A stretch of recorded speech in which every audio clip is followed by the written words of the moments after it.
நான் SK productions சினிமாவில் வந்து ஏதாவது ஒரு ரோல் நடிச்சிடணும்னு ஆசையோடு வந்தவன் தான் நான். அது வந்து சின்ன ரோலாக இருந்தாலும் சரி, ஒரு காமெடியன் ரோலாக நடிச்சிடணுன்றது தான். ஆனால் ஒரு லீட் ரோல் கிடைக்கும்போது அதை நல்லா பண்ணிடணும்னு நினச்சேன். அப்புறம் ஹீரோ வாய்ப்புகள் வந்தது.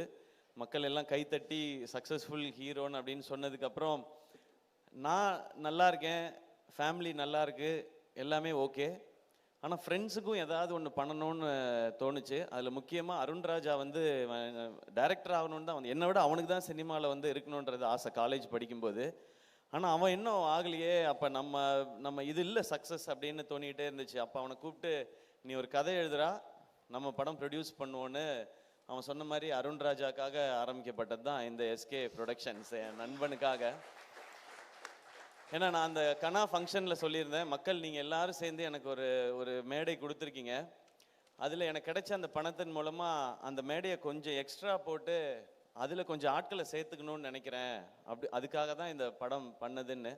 அந்த படமும் டைட்டிலே கனா, கனவோட திருச்சியிலேருந்து கிளம்பி வந்தவங்க நான் அருண்ராஜா எல்லாருமே. ஸோ அப்படி ஆரம்பித்தது முதல் படமே.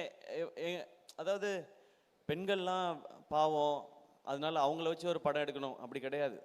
பெண்கள் ரொம்ப ரொம்ப பவர்ஃபுல், அதை சொல்கிறதுக்காக தான் நாங்கள் படம் எடுக்க ஆரம்பித்தோம். அதுதான் கனால நாங்கள் ஆரம்பித்தது.